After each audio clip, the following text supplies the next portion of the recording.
Wait for bright future. Way Education College.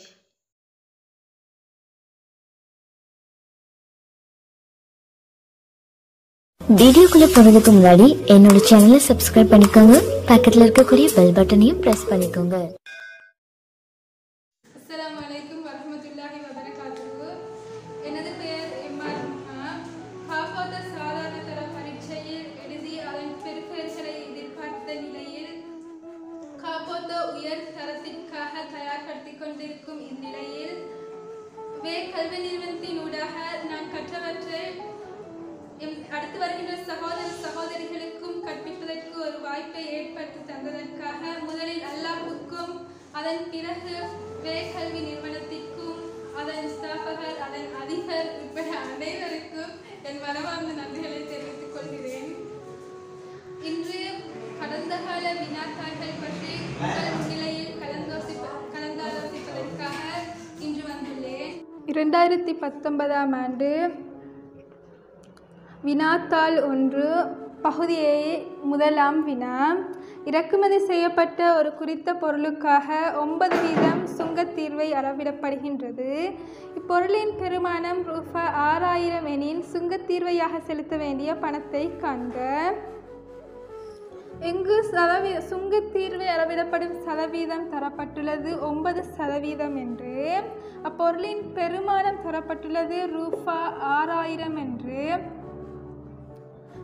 சுங்கத்தீர்வை எனும் பொழுது ஒரு பொருளை இறக்குமதி செய்யும் பொழுது அல்லது ஏற்றுமதி செய்யும் பொழுது அப்பொருளுக்காக சுங்க திணைக்களம் அப்பொருளின் பெருமானத்தின் குறித்த தொகையை தீர்வையாக அறவிடுகின்றது. அதன் அடிப்படையில் 9% என்பது ஒரு பொருள் 100 ரூபாய் என்றால் அதற்கு 9 ரூபாய் வரியாக செலுத்தப்பட வேண்டும்.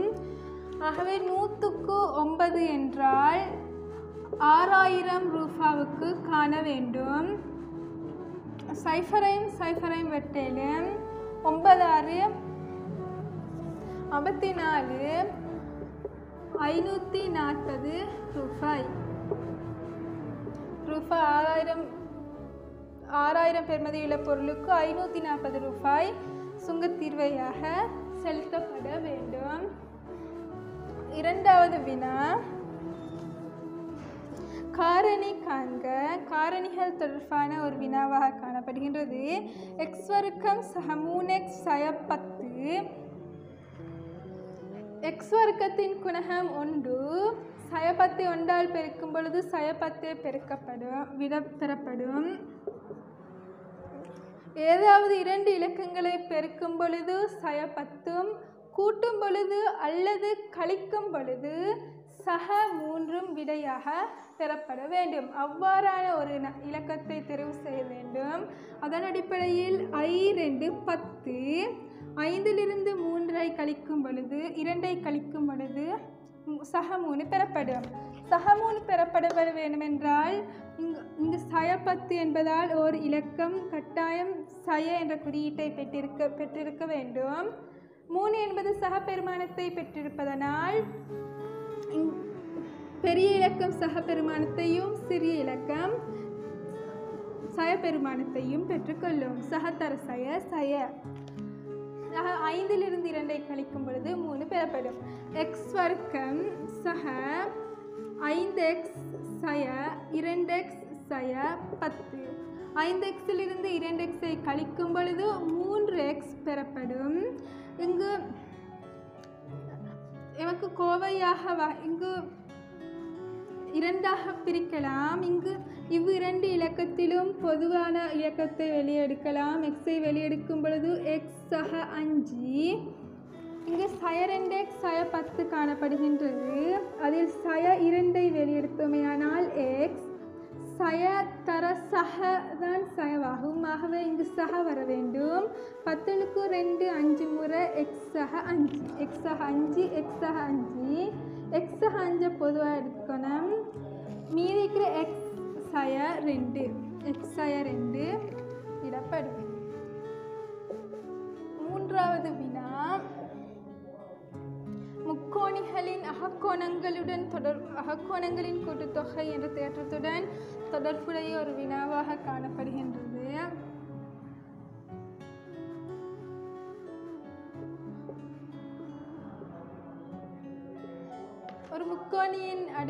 ஒரு முக்கோணியை எடுத்தோமேயானால் அதன் மூணு கோணங்களை கொண்டுள்ளது.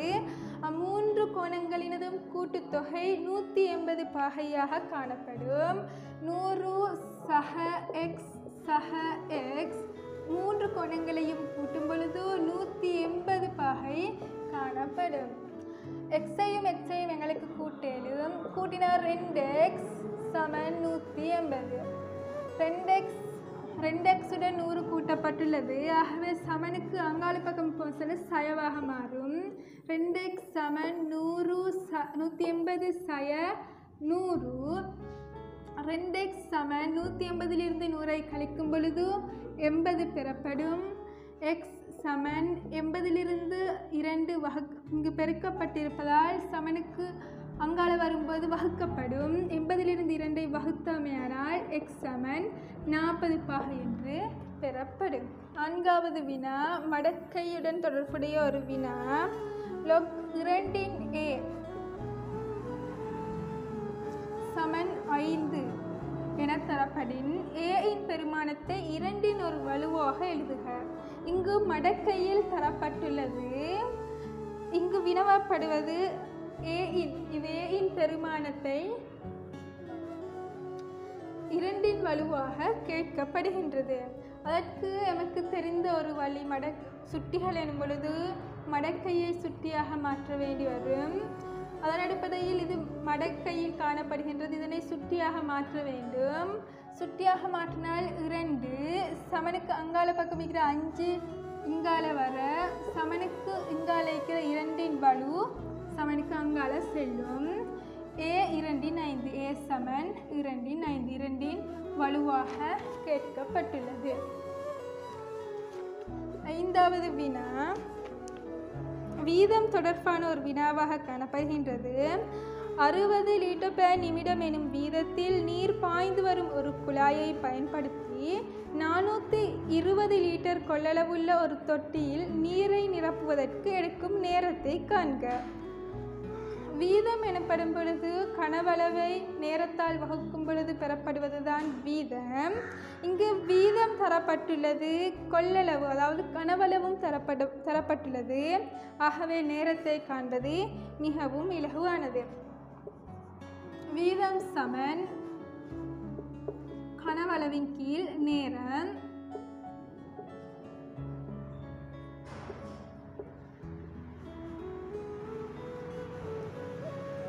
வீதம் 60 லிட்டர்/நிமிடம். கனவளவு தரப்பட்டுள்ளது 420 லிட்டர். நேரத்தை காணுமாறு கூறப்பட்டுள்ளது. எங்களுக்கு இங்கு 60 தெரியும். 420 நேரத்தால் வகுக்க வேண்டும். ஆகவே நேரம் இங்கு வகுக்கப்பட்டுள்ளது. சமனுக்கு இங்கால வரும்போது பெருக்கப்படும். 60 டீயால் பெருக்கினா 60 டீ சமன் 420 லிட்டர். 60 டீயும் பெருக்கப்பட்டு காணப்படுகிறது. பெருக்கப்பட்டு காணப்படுறது சமனுக்கு அங்கால் செல்லும்போது வகுக்கப்படும். டீ சமன் 420 60ஆல் வகுக்க வேண்டும். 0 வெட்டேலும் 6 கொண்டு 6 முறை 42 7 முறை. ஆகவே நேரம் 7 நிமிடமாக காணப்படும். 6வது வினா உருவில் உள்ள வட்டத்தின் மீது ABCD எனும் புள்ளிகள் உள்ளன. ABC சமன் 100 பாகை. CAB கோணம் CAB 30 பாகை. எக்ஸின் பெருமானத்தை காணுமாறு கூறப்பட்டுள்ளது. நமக்கு தெரியும்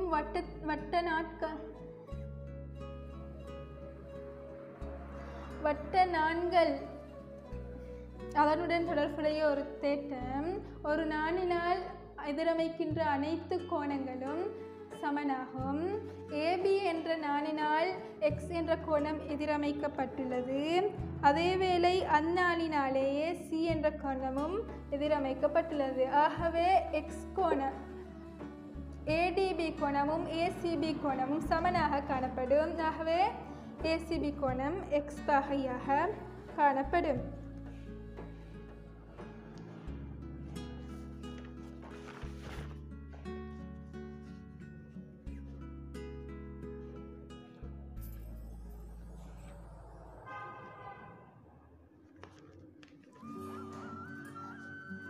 இங்கு ஏபிசி என்ற கோணம் முக்கோணி பெறப்பட்டுள்ளது. இங்கு இது பி கோணம் முழுவதும் 100 பாகை என தரப்பட்டுள்ளது. சி கோணம் எக்ஸ் பாகை, ஏபி கோணம் 30 பாகை. இது மூன்றையும் கூட்டும் பொழுது 180 பெறப்பட வேண்டும். 30 பாகை சக எக்ஸ் பாகை சக 100 பாகை சமன் 180. இது மூன்றையும் கூட்டும் பொழுது 180 விடையாக பெறப்பட வேண்டும். 30ஐயும் 100ஐயும் கூட்டும் பொழுது 130 பாகை பெறப்படும். சமன் 180. எக்ஸ் சமன் 180 சய 130 கழிக்கும் பொழுது 50 பாகை. எக்ஸ் சமன் 50 பாகை. ஏசிபி கோணம் ஏசிபி ஆனது ஏடிபிக்கு சமன். ஆகவே கோணம் ஏடிபியும் 50 பாகையாகவே காணப்படும். 7வது வினா உருளையுடன் தொடர்புடைய ஒரு வினாவாக காணப்படுகின்றது. ஒரு திண்ம செவ்வட்ட உருளையின் அடியின் ஆரை 7 சென்டிமீட்டர் ஆகும். ஆரை 7 சென்டிமீட்டர். அதன் உயரம் 10 சென்டிமீட்டர் ஆகும். உருளையின் வலைப்பரப்பின் பரப்பளவை காண்க. நான் ஒரு உருளையை பொறுத்தவரையில் 2 வட்ட முகங்களையும் ஒரு வலைப்பரப்பையும் கொண்டிருக்கும். அவ்வலைப்பரப்பின் நீளமானது, அதாவது வலைப்பரப்பை 2ஆக பிரிக்கும் பொழுது ஒரு செவ்வக முகம் பெறப்படும். இச்செவ்வக முகத்தின் நீளமானது இவ்வுருளையின் பரிதிக்கு சமனாக காணப்படும். ஆகவே இப்பரிதியின் அளவை நாம் காணும் பொழுது இங்கு நீளம் பெறப்படும். உயரம் தரப்பட்டுள்ளது. ஆகவே வலைப்பரப்பின் பரப்பளவை எம்மால் கண்டுகொள்ள முடியும். அதே நேரம் சமன்பாட்டை பயன்படுத்தியும் காணலாம். உருளையின் வலைப்பரப்பின் பரப்பு சமன் 2πr/h. 2πr என்பது இப்பரிதியையும் h என்பது உயரத்தையும் குறித்து நிற்கின்றது. 2 தர π என்பது 22/7 என்ற பெருமானத்தை கொண்டது. ஆரை 7 சென்டிமீட்டர் என தரப்பட்டுள்ளது. h 10 சென்டிமீட்டர் என தரப்பட்டுள்ளது. உயரம் 10 சென்டிமீட்டர் என தரப்பட்டுள்ளது. இங்கு 7ஐயும் வெட்டாலும் 22 2ஆல் பெருக்கும்போது 44. 44 10ஆல் பெருக்கினா 440 சென்டிமீட்டர் வர்க்கம். வலைப்பரப்பின் பரப்பளவு 440 சென்டிமீட்டர் வர்க்கம் என்று வரும். வினா இலக்கம் 8. ஒரு வரைப்பு தரப்பட்டுள்ளது. அதன் படித்திறனை காணுமாறு கூறப்பட்டுள்ளது. ஏபி என்பது ஒரு நேர்கோடாகும். இதன் படித்திறனை காணுமாறு கூறப்பட்டுள்ளது.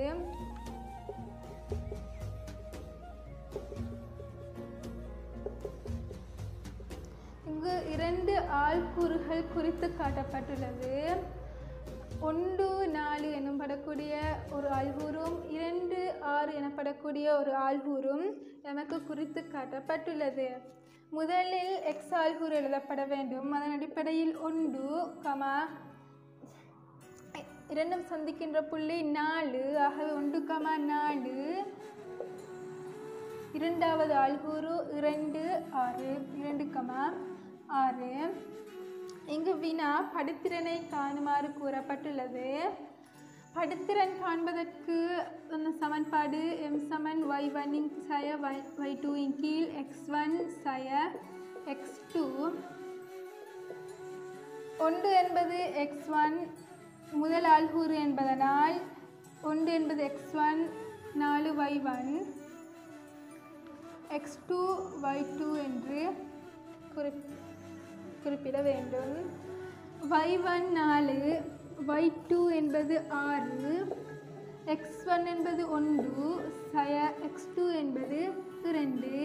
4 என்பது சக, 6 என்பது சய. 6 4 கழிக்கும் பொழுது 2, சய 2 பெறப்படும். சக 1 சய 2 கழிக்கும் பொழுது சய 1 பெறப்படும். சய வெட்டிப்பட்டால் 2 m சமன் 2 என்று பெறப்படும். இதனை காண்பதற்கு இன்னொரு வழிமுறை உள்ளது. அதாவது இங்கு நமக்கு வெட்டு துண்டு தர y அச்சை வெட்டும் புள்ளி 2 என்பது வெட்டு புள்ளி. ஒரு x அச்சையும் ஒரு y அச்சையும் பயன்படுத்தி y சமன் mx சக c என்ற அடிப்படையிலும் இதனை காண முடியும். yக்கு 4 பிரதியிட்டால் m காண வேண்டும். x என்பது 1, சக c நமக்கு இங்கு தெரியும். y அச்சை 2 ஆல் வெட்டுகிறது. ஆகவே 2 என்பது வெட்டுத்துண்டு. c 2, 4 இங்குள்ள சக 2 சமனுக்கு இந்த பக்கம் வரும் பொழுது சய 2ஆக வரும். m தர 1 m, 4 2ஐ கழிக்கும் போது 2, m சமன் 2. இவ்வழிமுறையினூடாகவும் படித்திறனை காண முடியும். 9வது வினா, ax இன் கீழ் 2 வகுத்தல் 3a இன் கீழ் 4x. இது பின்னம் என்பதால் நேரடியாக எம்மால் வகுக்க முடியாது. ஆகவே இவ்வகுத்தல் அடையாளத்தை தரை அடையாளமாக மாற்ற வேண்டும். ax இன் கீழ் 2 தர நிகர் மாற்றம் செய்ய வேண்டும். அதாவது தலைகீழாக மாற்ற வேண்டும். 4x மேல் செல்லும். 4x கீழ் 3a. இப்பொழுது வெட்ட முடியும். 2க்கு 2 ஒரு முறை, 4க்கு 2 முறை.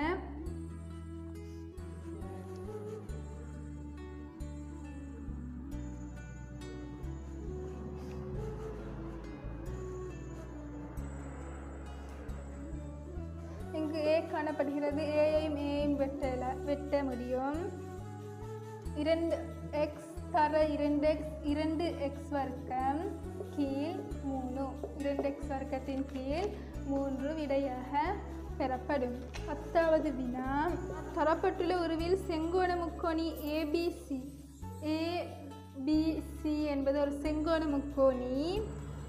அதன் பக்கம் CB ஆனது F-க்கு நீட்டப்பட்டுள்ளது. AB, CB ஆகியவற்றின் நடுப்புள்ளிகள் முறையே ED ஆகும். EB-யின் நடுப்புள்ளி E, CB-யின் நடுப்புள்ளி D ஆக காணப்படுகின்றது. இங்கு வினா DEB 50 பாகை. DEB 50 பாகை எனில் EBF-இன் பெருமானத்தை காண்க. EDF இக்கோணத்தை காணுமாறு கூறப்பட்டுள்ளது. இங்கு நடுப்புள்ளி தேற்றத்தை கூறலாம். AB-யின் நடுப்புள்ளி E என்று கூறப்பட்டிருந்தது. CB-யின் நடுப்புள்ளி D என்று கூறப்பட்டுள்ளது. அதன் அடிப்படையில் ஒரு முக்கோணி ஒன்றின் 2 பக்கங்களின் நடுப்புள்ளிகளை இணைக்கும் கோடானது அதன் 3வது பக்கத்திற்கு சமாந்தரமாக காணப்படும். அதன் 3வது பக்கத்திற்கு சமாந்தரமாகவும் அரைவாசியாகவும் காணப்படும் என்ற தேற்றத்தின் அடிப்படையில் ED சமாந்தரம் AC-யாக காணப்படுகின்றது. ஆகவே இங்கு அவதானிக்கலாம், ஒரு F வடிவத்தை பெற்றுள்ளது. F வடிவம் என்பது ஒத்த கோணத்தை குறிக்கிறது. ஒத்த கோணத்தை பொறுத்தவரையில் F வடிவத்தை பொறுத்தவரையில் அதன் இவ்விரண்டு கோணங்களும் சமமாக காணப்படும். இது 50 பாகை என்றால் இதுவும் 50 பாகை. இங்கு 90 பாகை செங்கோண முக்கோணி எனப்படும் பொழுது இது ஒரு 90 பாகை, இது 50 பாகை என்று தெரியும். பாகையையும் காண முடியும். அல்லது ஒரு முக்கோணி ஒன்றின் அகக்கோணங்களின் கூட்டுத்தொகை அதன் புறக்கோணத்திற்கு சமன் என்ற அடிப்படையில் EBF சமன் 50 பாகை சக 90 பாகை சமன் 140 பாகை என்றும் காண முடியும்.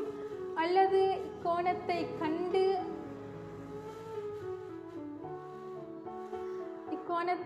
40 பாகை என்று கண்டு 180 40 கழித்து 140 என்று இன்னொரு முறையின் மூலமும் இதனை செய்ய முடியும். அடுத்தது 11வது வினா. 2x வர்க்கம் சய 8 சமன் 0. இருபடி சமன்பாடு.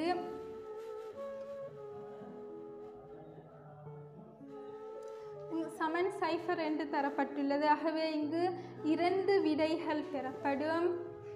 இங்கு 2x வர்க்கம் சய 8 என்று தரப்பட்டுள்ளது. 2x வர்க்கத்தில் 2 இருக்கின்றது, 8க்குள்ளும் 2 இருக்கின்றது. ஆகவே இங்கு பொது எடுக்க முடியும். 2ஐ பொதுவாக எடுத்தோமேயானால் x வர்க்கம் சய 4 சமன் 0 பெறப்படும். இங்கால் பெருக்கப்பட்டிருக்கும் 2ஆனது சமனுக்கு அங்கால் செல்லும்போது வகுக்கப்படும். x வர்க்கம் சய 4 சமன் 0 இருந்து 2 வகுக்கப்பட வேண்டும். x வர்க்கம் சய 4 2இன் வர்க்கம் என்றும் எழுதலாம். 2 தர 2 4. ஆகவே 2இன் வர்க்கம் சமன் 4. 4 2இன் வர்க்கம் என்று எழுதுவோம். சமன் 0 இருந்து 2ஐ வகுக்கும் பொழுது விடை 0. x வர்க்கம் சய 2இன் வர்க்கம் என்பதை பிரித்து எழுதினால் x சய 2 x சக 2 என்று விடை பெறப்படும். சமன் 0. x சய 2 சமன் 0 என்ற ஒரு விடையும், அல்லது x சமன் சய 2 சமனுக்கு அங்கால போகும்போது சக 2 ஆகும். அல்லது சக 2 சமனுக்கு அங்கால பக்கம் போகும்பொழுது சய 2 ஆகும். x சமன் சய 2. வினா 12. ஒருவர் ஆண்டுதோறும் 8 வீதம் கூட்டு வட்டிக்கு ரூபாய் 5000ஐ 2 ஆண்டுகளுக்காக கடனிற்கு பெறுகின்றார். இக்கடனுக்கு 2ஆம் ஆண்டிற்குரிய வட்டியாது. கூட்டு வட்டி எனும் பொழுது 1ஆம் வருடத்தின் வட்டியுடன் சேர்த்து 2ஆம் வருடத்தில் வட்டி கணிக்கப்படும். ஆகவே அவர் பெற்ற கடனிற்கு 8 வீதம் வட்டியாக செலுத்தப்பட வேண்டும். அவர் ரூபாய் 5000 கடனாக பெற்றுள்ளார்.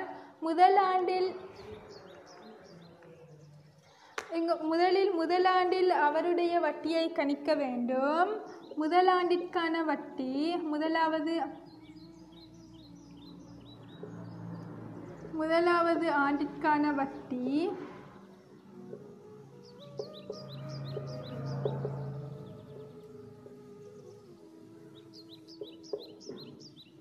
8% அடிப்படையில் அறவிடப்படுகிறது. ஆகவே 100க்கு 8% என்றால் ரூபாய் 5000க்கு எவ்வளவு செலுத்த வேண்டும்?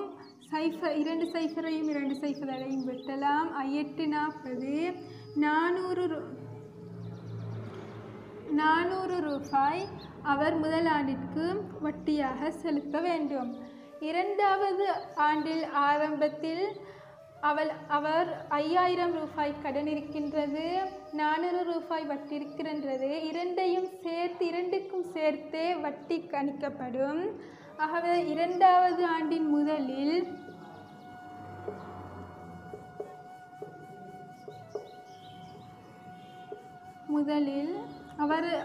அவர் செலுத்த வேண்டிய அவர்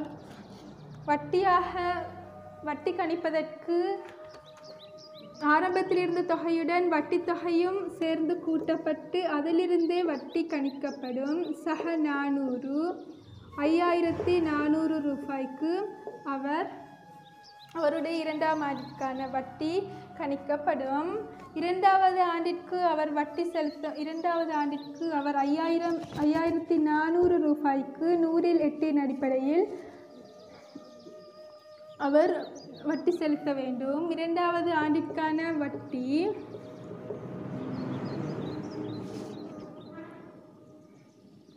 100க்கு 8 என்றால் 5400க்கு எவ்வளவு செலுத்த வேண்டும்? 02 சைஃபரையும் வெட்டலாம்.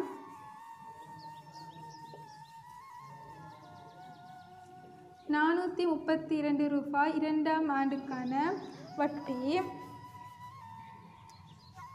2ஆம் ஆண்டிற்குரிய வட்டி எவ்வளவு என்பதை விடை 432 ரூபாய் விடையாக பெறும். 1ஆம் ஆண்டிற்கு 400 ரூபாய், 2ஆம் ஆண்டின் முதலில் 5400 ரூபாய் இருந்தது.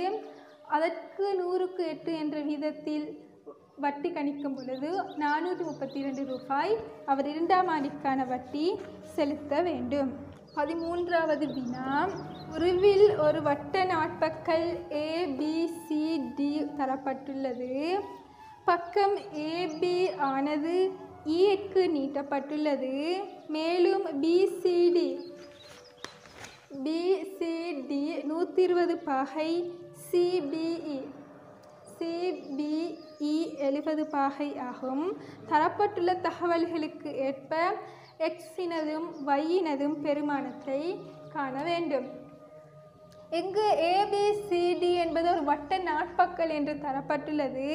ஒரு வட்ட நாட்பக்கலை பொறுத்தவரையில் அதன் எதிர்கோணங்கள் மிகை நிரப்பியாக காணப்படும். மிகை நிரப்பி என்பது 180 பாகையை குறிக்கும். அதே நேரம் ஒரு வட்ட நாட்பக்கல் ஒன்றின் ஒரு பக்கத்தை நீட்டும் போது உருவாகின்ற புறக்கோணமானது அதன் அகத்தெதிர் கோணத்திற்கு சமனாக காணப்படும். ஆகவே இங்கு AB என்ற கோணத்திலிருந்து என்ற கோட்டை E வரைக்கும் நீட்டப்பட்டுள்ளது. ABCD என்ற நாட்பக்கலில் EBC என்ற புறக்கோணமானது அதன் வட்ட நாட்பக்கலின் அகத்தெதிர்கோணமான X பாகைக்கு சமனாக காணப்படும். X சமன் 70 பாகை. காரணம் வட்ட நாட்பக்கல்.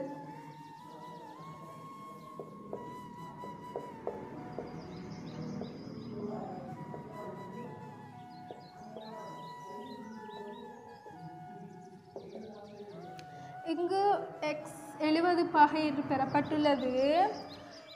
C கோணமானது 120 பாகை என்பது எனக்கு தெரியும். ஒரு வட்ட நாட்பக்கலின் எதிர்கோணங்கள் கூட்டும் பொழுது மிகை நிரப்பி பெறப்படும். அதாவது ஒரு வட்ட நாட்பக்கலின் எதிர்கோணங்கள் மிகை நிரப்பியாக காணப்படும். Y சக 120 பாகை சமன் 180 பாகை மிகை நிரப்பியாக காணப்படும். Y சமன் 180 சய 120 கழிக்கும் பொழுது Y சமன் 180லிருந்து 120 கழிக்கப்படும் பொழுது 60 பாகை விடையாக பெறப்படும். Y சமன் 60 பாகை, X சமன் 70 பாகை. 14வது வினா வட்ட வரைப்புடன் தொடர்புடைய ஒரு வினாவாக காணப்படுகின்றது. குறித்த பாடசாலையில் சித்திரம், நடனம், சங்கீதம் எனும் பாடங்களை கற்கும் மாணவர்கள் வட்ட வரைப்பினால் வகை குறிக்கப்படுகின்றனர். சங்கீதத்தை கற்கும் மாணவர்களின் எண்ணிக்கை 45 எனின் நடனத்தை கற்கும் மாணவர்களின் எண்ணிக்கை வினவப்பட்டுள்ளது. இங்கு 3 கோணங்களின் சித்திரத்தின் கோணம் தெரியும், சங்கீதத்தின் கோணம் 90 பாகை என்று தெரியும். நடனத்தின் கோணம் எவ்வளவு என்று முதலில் கணிக்க வேண்டும். நடனத்தை X பாகை என்று எடுத்தோமேயானால் 210 பாகை சக 90 பாகை சக X பாகை சமன் 360 பாகை. ஒரு புள்ளி ஒன்றை சுற்றியுள்ள கோணம் 360 பாகை என்பதனால் 360 3 கோணங்களையும் கூட்டி 360 பாகை பெறப்படும். 210 பகையுடன் 90 பகை கூட்டும் பொழுது 300 பகை பெறப்படும். சக எக்ஸ் சமன் 360. எக்ஸ் சமன் 360 இங்கால் கூட்டப்பட்டுள்ளது, சமனுக்கு அங்கால் செல்லும் பொழுது கழிக்கப்படும். சய 300. எக்ஸ் சமன் 360 300 கழிக்கப்படும் பொழுது 60 பகை பெறப்படும். எக்ஸ் சமன் 60 பகை என்று பெறப்பட்டுள்ளது. இங்கு சங்கீதத்தை கற்கும் மாணவர்களின் எண்ணிக்கையும் தெரியும், கோணமும் தெரியும். ஆகவே இதனை அடிப்படையாக வைத்து நடனத்தை கற்கும் மாணவர்களின் எண்ணிக்கையை எம்மால் கண்டுகொள்ள முடியும். எமக்கு நடனத்தின் கோணம் தெரியும். ஆகவே நாம் சங்கீதத்தின் கோணத்தை பின்னத்தின் பகுதியில் எழுத வேண்டும், பகுதி எண்ணாக எழுத வேண்டும். 90 பகை மேல் 90 பகை 45 பேரை குறிக்கிறது. எமக்கு நாம் காண வேண்டியது நடனம் கற்கும் மாணவர்களின் எண்ணிக்கை, அது 60 பகையாக காணப்படுகின்றது. சைஃபரையும் வெட்டலாம். 6களுக்கு 3 2 முறை, 9களுக்கு 3 முறை, 3களுக்கு 3 1 முறை, 45களுக்கு 1 5, 15, 15 2 30, 15 2 30 மாணவர்கள் என்று பெறலாம்.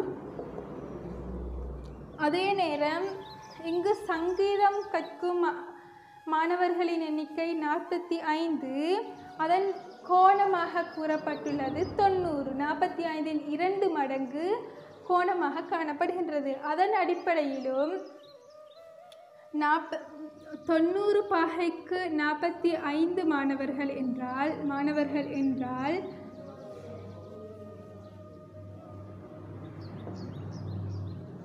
60 பாகைக்கு 2ஆல் 60ஐ வகுக்க வேண்டும். 60ஐ 2ஆல் வகுக்கும் பொழுது 30 மாணவர்கள் என்றும் எம்மால் விடையை கண்டுகொள்ள முடியும். 5வது வினா பெருக்கல் விருத்தி. 9, 27, 81 என்ற ஒரு பெருக்கல் விருத்தி இங்கு தரப்பட்டுள்ளது. அதன் 6ஆம் உறுப்பு, அதாவது T6ஐ 3இன் வலுவாக கேட்கப்பட்டுள்ளது. இங்கு விருத்தி தரப்பட்டுள்ளது. முதல் உறுப்பு 9 என்று எம்மால் கண்டுகொள்ள முடியும். A Saman 9. R என்றால் பொதுவிகிதம். பொதுவிகிதத்தை கண்டுகொள்ள வேண்டும். பொதுவிகிதத்தை காண்பதற்கு 2ஆம் உறுப்பை 1ஆம் உறுப்பால் வகுக்க வேண்டும். R சமன் 27/9. 27ஐ 9ஆல் வகுக்கும் பொழுது 3. R சமன் 3. ஏனென்றால் 9ஐ 3ஆல் பெருக்கும் பொழுது 27. இங்கு 27 3ஆல் பெருக்கப்பட்டு 81. 3 என்ற பொதுவிகிதத்தின் அடிப்படையில் இங்கு அதிகரித்து கொண்டு செல்கின்றது. இப்பொழுது A9 R3 என்று தெரியும். பெருக்கல் விருத்தியின் உறுப்பு காண்பதற்கான சமன்பாடு Tn சமன் ARஇன் எண் சய 1. இங்கு T6 அதாவது 6ஆம் உறுப்பு காணுமாறு கூறப்பட்டுள்ளது. A9 தர R என்பது 3, N 6 சய 1. T6 சமன் 3இன் வலுவாக விரும்பப்பட்டுள்ளது. ஆகவே 9ஐ 3இன் வலுவாக நாம் எழுத வேண்டும். 3 9, 3இன் வர்க்கம் 3இன் வர்க்கம் 9, 9 3இன் வர்க்கம் என்று எழுதலாம். தர 3, 6இலிருந்து 1ஐ கழிக்கும் பொழுது 5 பெறப்படும். ஒரு சுட்டிகளை பெருக்கும் பொழுது அதன் பகுதியின் அதன் அடிகள் சமனாக இருக்கும் பொழுது அதன் வழுக்கள் கூட்டப்படும். இங்கு 3 அடிகள் சமனாக காணப்படுகின்றது. அதன் வழுக்கள் 2 கூட்டப்படும். 2 5 7, 3இல் 7. T6 அதாவது 6ஆம் உறுப்பு 3 மேலாக காணப்படும். 16வது வினா இணைகரம் தொடர்பான ஒரு வினாவாக காணப்படுகின்றது. உருவில் ஓர் இணைகரம் ABCD என தரப்பட்டுள்ளது. அட்டவணையில் உள்ள கூற்றுங்கள் ஒவ்வொன்றும் சரியெனின் அதற்கு எதிரே சரி என்ற குறியையும் பிழையெனின் அதற்கு எதிரே பிழை என்ற குறியீடையும் இடுக. இங்கு இணைகரம் தரப்பட்டுள்ளது. ABCD என்பது இணைகரமாகும். அதன் முதலாவது கூற்று முக்கோணி AB இன் பரப்பு ABD இன் பரப்பு அறத்தர இணைகரம் ABCD இன் பரப்பு. ABCD என்பது ஓர் இணைகரம். அப்பரப்பின் அரைவாசி ABD என்ற முக்கோணியின் பரப்பு என்று தரப்பட்டுள்ளது. எமக்கு தெரியும் முக்கோணிகளின் ஒரு பண்பு, முக்கோணி இணைகரத்தின் ஒரு பண்பு, ஒரு இணைகரம்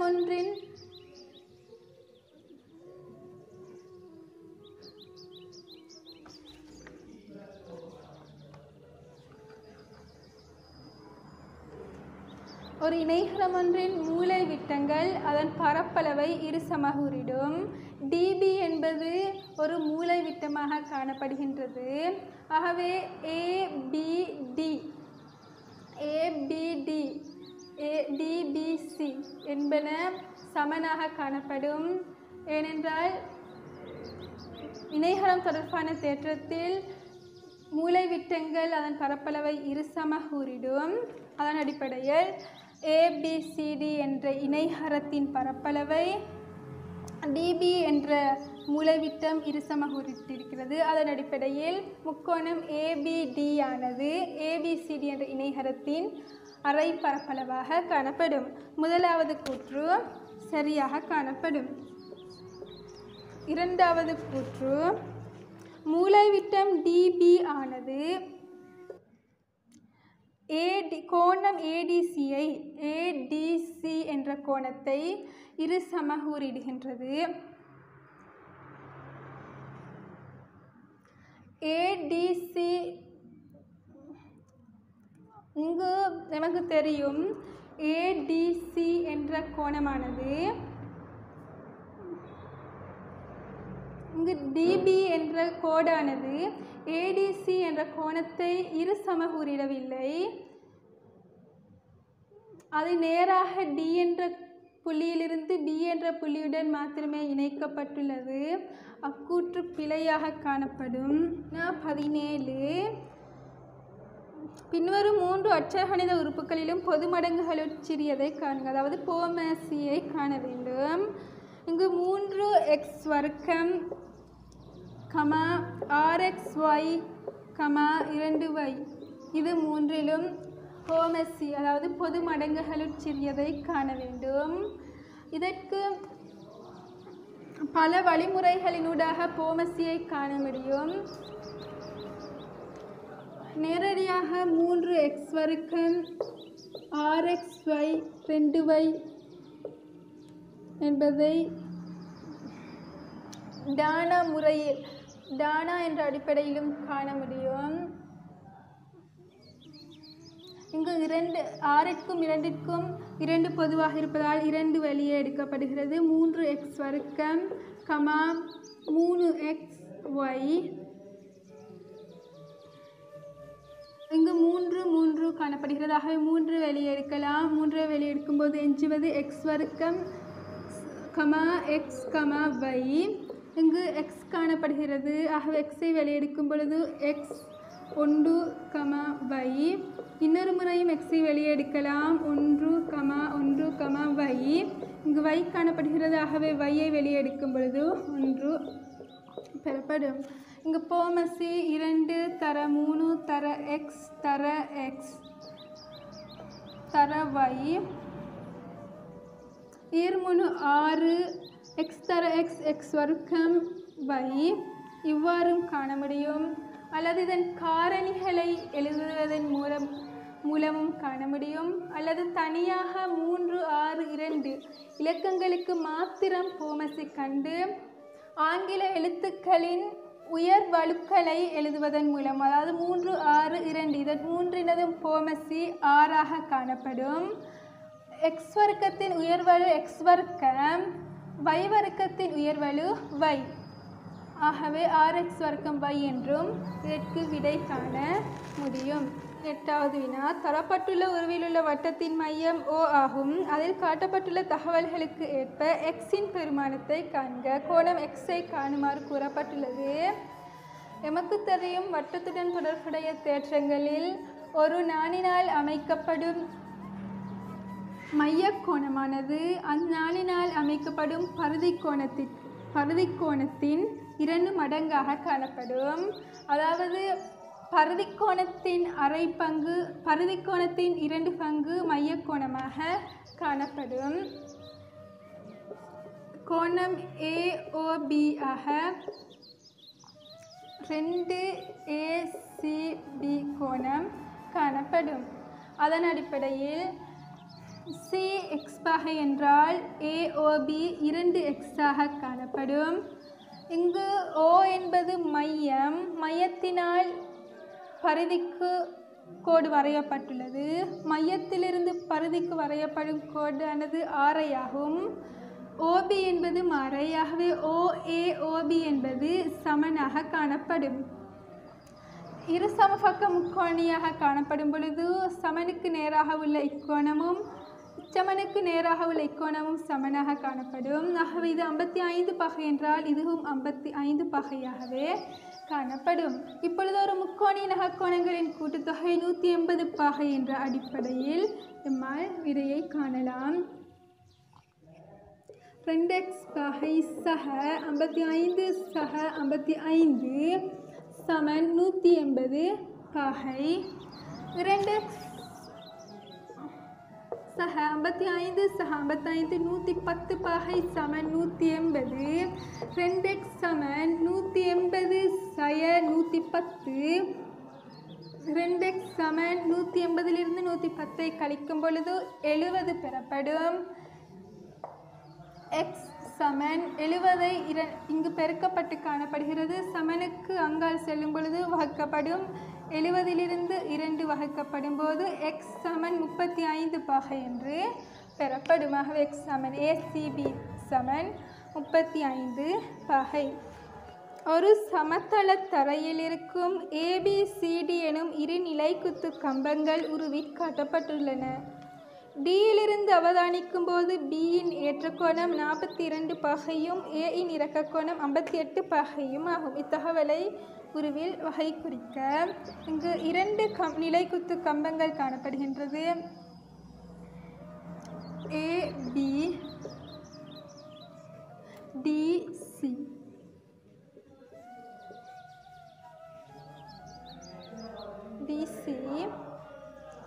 இதில் வினா Dயிலிருந்து அவதானிக்கும் போது Bயின் ஏற்ற கோணம் வினவப்பட்டுள்ளது.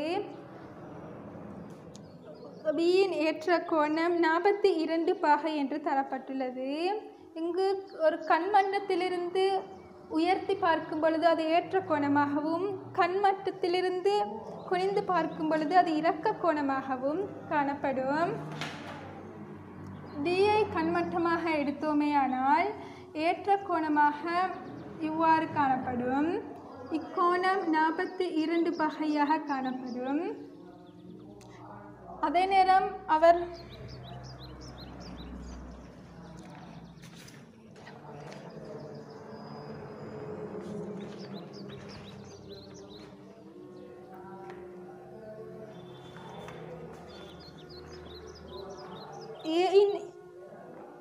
Dயிலிருந்து Aயின் இறக்க கோணம் 58 பாகை என்றும் தரப்பட்டுள்ளது. இதனை குறித்து காட்டுமாறு வினவப்பட்டுள்ளது.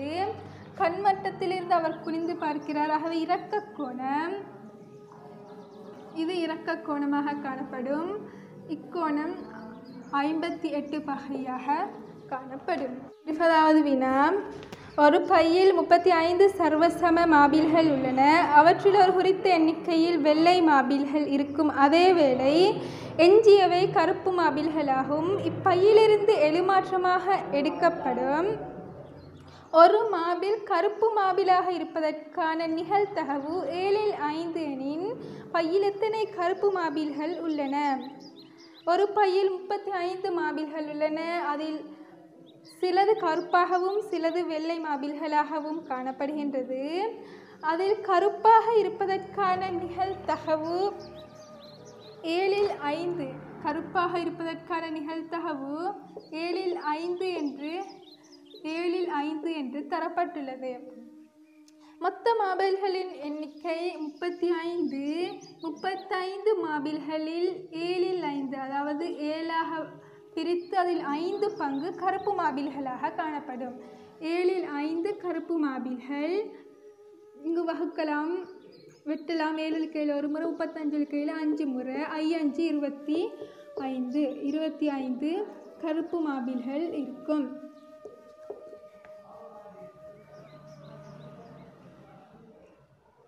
கருப்பு மாபில்கள்.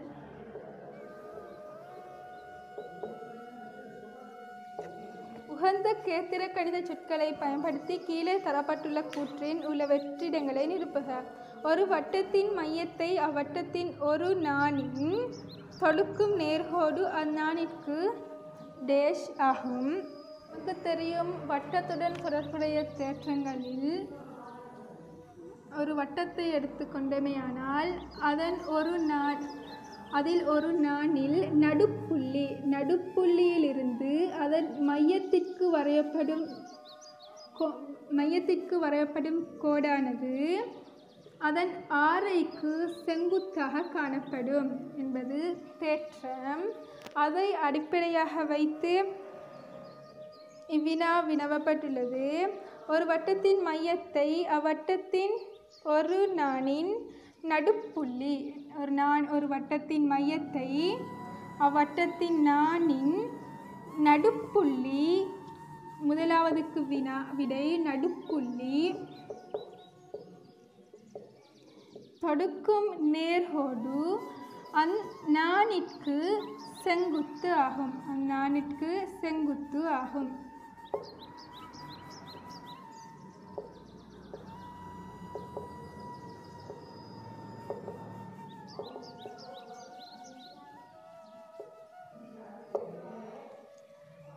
அதாவது கோடானது இந்நாணிற்கு செங்குத்தாக காணப்படும்.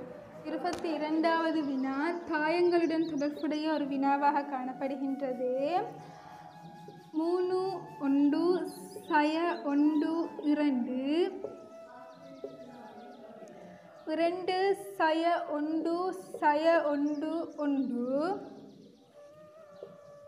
சமன் 5x சய 4 3. இங்கு எக்ஸின் பெருமானத்தை காண வேண்டும்.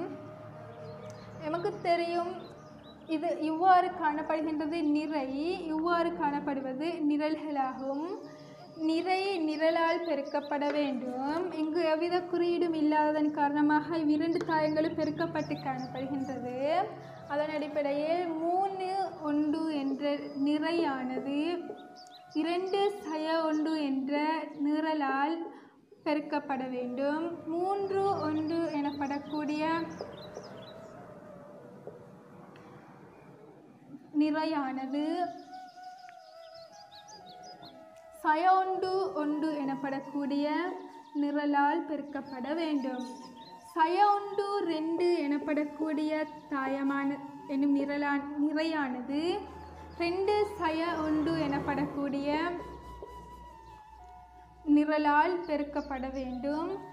சய 1 2 எனப்படக்கூடிய நிறையானது சய 1 1 எனப்படக்கூடிய நிரலால் பெருக்கப்பட வேண்டும்.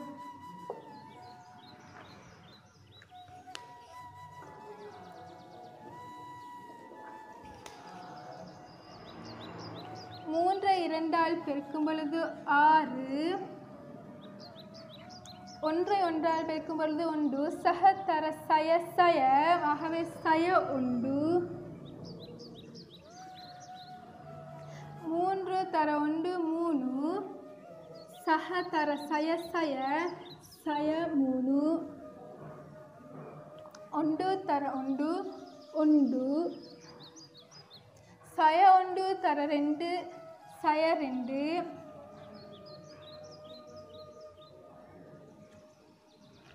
2 தர 1 சய 2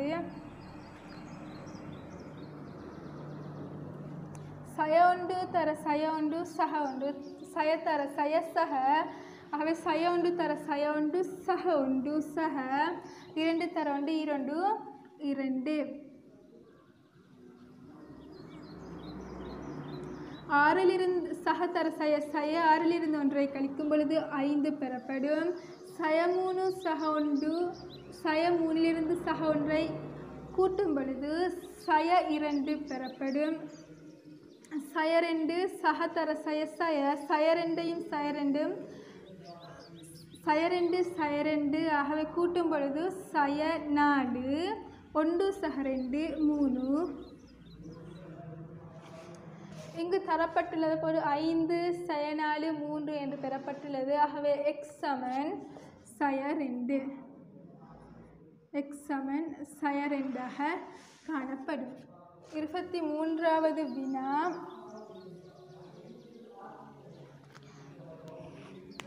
தரப்பட்டுள்ள வெண்வரி படத்தில் வகை குறிக்கப்படும் மாணவர் குழுக்களில் கணித பாடத்தையும் விரும்பும் மாணவர்களின் தொடை ஏயினாலும் விஞ்ஞான பாடத்தை விரும்பும் மாணவர்களின் தொடை பியினாலும் காட்டப்பட்டுள்ளன. அவ்விரு பாடங்களினதும் ஒரு பாடத்தை மாத்திரம் விரும்பும் மாணவர்களை காட்டும் பிரதேசங்களை வெண்வரி படத்தில் நிலற்றுக. வெண்வரி படம் தொடை ஏ தொடை பி. இங்கு கணித பாடத்தை விரும்பும் மாணவர்கள் தொடை ஏயினாலும் விஞ்ஞான பாடத்தை விரும்பும் மாணவர்கள் தொடை பியினாலும் காட்டப்பட்டுள்ளது. இங்கு வினா என்னவென்றால் ஒரு பாடத்தை மாத்திரம் விரும்பும் மாணவர்களை காட்டும் பகுதி.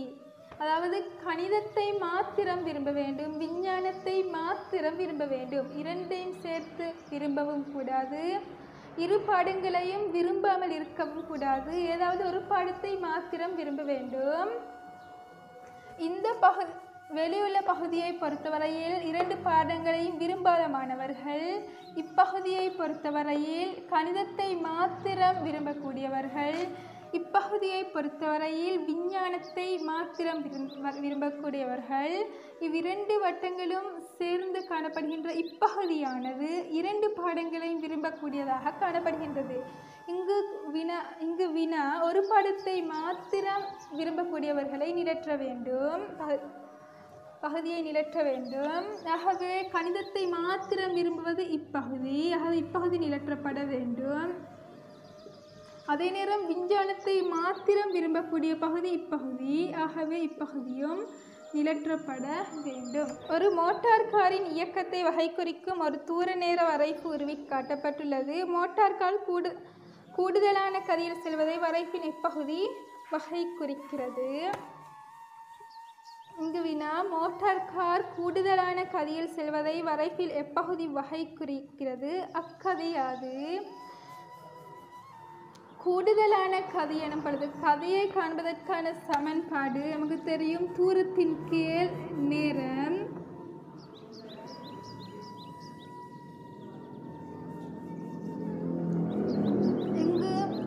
அதிகமான தூரத்தை குறைந்த நேரத்தில் சென்றுள்ள பகுதியே அதிகமான கதியில் சென்றிருக்கும்.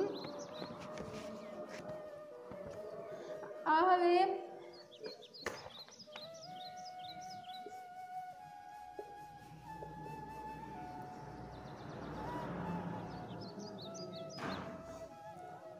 OB பகுதியை பொறுத்தவரையில்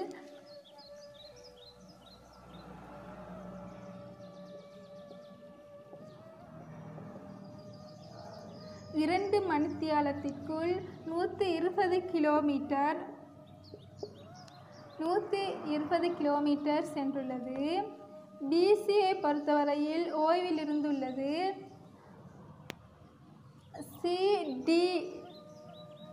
CD பகுதியை பொறுத்தவரையில் 3 மணித்தியாலத்தில் 120 கிலோமீட்டர் சென்றுள்ளது. 3 மணித்தியாலத்தில் இங்கு 120 கிலோமீட்டர் சென்றுள்ளது. ஆனால் ஓபியை பொறுத்தவரையில் 2 மணித்தியாலத்தில் 120 கிலோமீட்டர். ஏனென்றால் 120 இப்பகுதி 120 கிலோமீட்டரை குறிக்கிறது. 240 120 கழிக்கும் பொழுது 120 பெறப்படும். ஆகவே 120 கிலோமீட்டர். ஆகவே 2 கிலோமீட்டர் 2 மணித்தியாலத்தில் 2 கிலோமீட்டரும் 3 மணித்தியாலத்தில் 120 கிலோமீட்டரும் சென்றுள்ளது. இங்கு அதிகமான தூரம் 120 அதிகமான தூரத்தை குறைந்த நேரத்தில் சென்ற பகுதி ஓபி குறைந்த நேரத்தில் சென்றுள்ளது. ஆகவே அதிக கதியில் சென்றுள்ளது ஓபி. அதிக கதியில் சென்றுள்ள பகுதி ஓபி ஆகும். ஓபி பகுதியே அதிகமான கதியில் சென்றுள்ளது. அப்பகுதியின் கதியை காணுமாறு கூறப்பட்டுள்ளது. தூரம் 120 கிலோமீட்டர். நேரம் 2 ஹவர் என்று தரப்பட்டுள்ளது. 120 2 வகுக்கும் பொழுது 60 கிலோமீட்டர் H-1 என்பது விடையாக வரும். 25வது வினா. தரப்பட்டுள்ள புள்ளி Pயின் மாறாத்தூரம் 5இல் இயங்கும் ஒரு புள்ளியின் ஒழுக்கின் ஒரு பகுதி இப்பரும்படி படத்தில் வில்லினால் காட்டப்பட்டுள்ளது.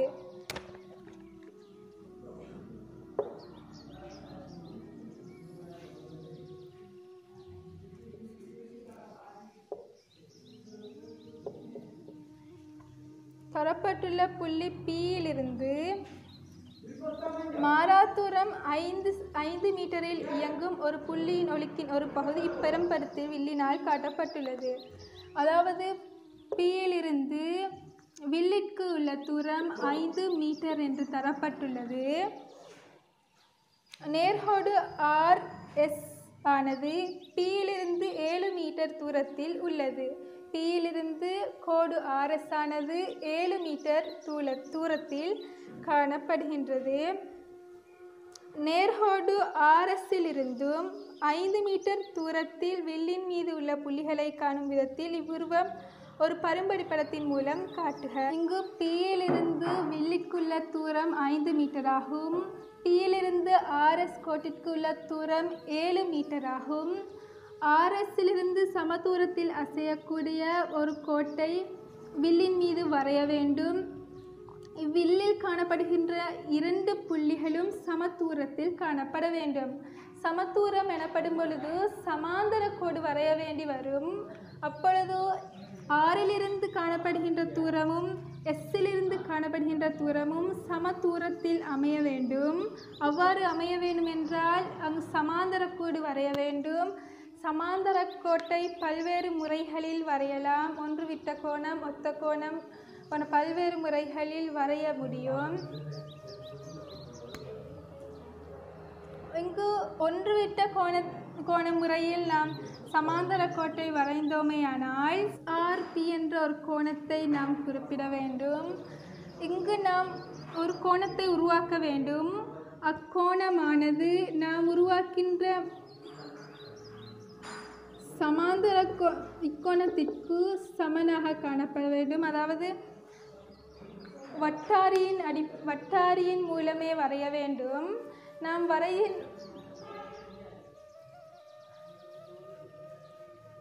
இக்கோணமானது இக்கோணத்திற்கு சமனாக காணப்பட வேண்டும். ஆகவே நாம் வரைந்த இக்கோட்டிற்கும் RS கோட்டிற்கும் இடையிலுள்ள கோணத்தை முதலாவது வட்டாரியின் அடிப்படையில் அளந்து கொள்ள வேண்டும். வட்டாரியின் ஒரு கூரை இந்த பக்கமும் ஒரு கூரை மறுபக்கமும் வைத்து அளந்து அதிலிருந்து அதே அளவிலிருந்து இங்கும் வரைய வேண்டும். வரைந்து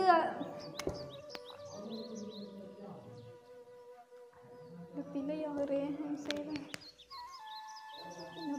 பிழையான பரவாயில்லையா?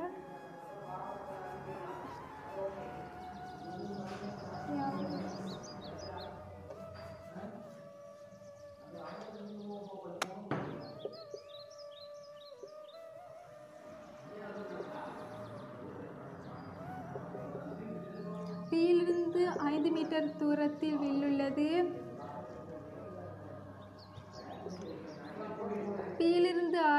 ஆனது 7 மீட்டர் தூரத்தில் உள்ளது. RSலிருந்து வில்லின் மூலம் சமதூரத்தில் அசையக்கூடிய 2 புள்ளிகளை காண வேண்டும். அதற்காக சமாந்தர கோடு வரைய வேண்டும். சமாந்தர கோடு வரைவதற்கு பல்வேறு முறைகள் உள்ளது. அதில் ஒன்றுவிட்ட ஒன்றுவிட்ட கோணத்தின் அடிப்படையில் வரையும் முறையை பார்ப்போம். இங்கு ஒரு கோணத்தை உருவாக்க வேண்டும். ஆகவே நாம் ஒரு கோணத்தை உருவாக்குகின்றேன். இங்கு ஒரு கோணத்தை உருவாக்குகின்றேன். இது வெட்டுவது இங்கு, வில்லில் வெட்டுகின்றது இங்கு. ஆகவே இங்கு வெட்டுகின்றது. வட்டாரியை பயன்படுத்தி இங்கு ஒரு வில் வெட்ட வேண்டும். ஒரு தூரத்திலிருந்து வில் வெட்ட வேண்டும். அதே தூரத்தை வைத்துக்கொண்டு வில்லை வெட்டுகின்ற புள்ளியிலிருந்தும் ஒரு வில் வெட்ட வேண்டும். அதன் பின்னர் இவ்வில்லின் தூரத்தை வட்டாரியை அடிப்படையாக கொண்டு ஒரு முனையை இப்பக்கமும் ஒரு முனையை இப்பக்கமும் வைத்து அளந்து கொள்ள வேண்டும். அதே தூரத்தை இங்கு வைத்து இங்கிருந்து வெட்ட வேண்டும். வெட்டி இங்கு ஒரு சமாந்தர கோட்டை வரைய வேண்டும்.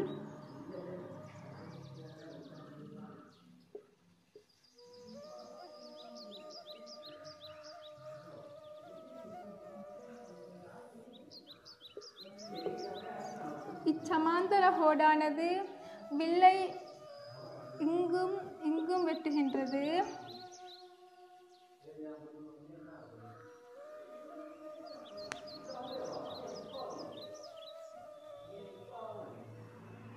நாம் வரைந்த சமாந்தர கோடானது இவ்வில்லை இப்புள்ளியிலும் வெட்டுகின்றது.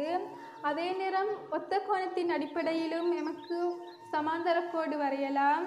அதாவது இக்கோணத்தை அளந்து அதன் அடிப்படையில் இக்கோணத்தை அளந்து வெட்டுவதன் ஊடாக ஒத்த கோணத்திலும் சமாந்தர கோட்டை வரையலாம்.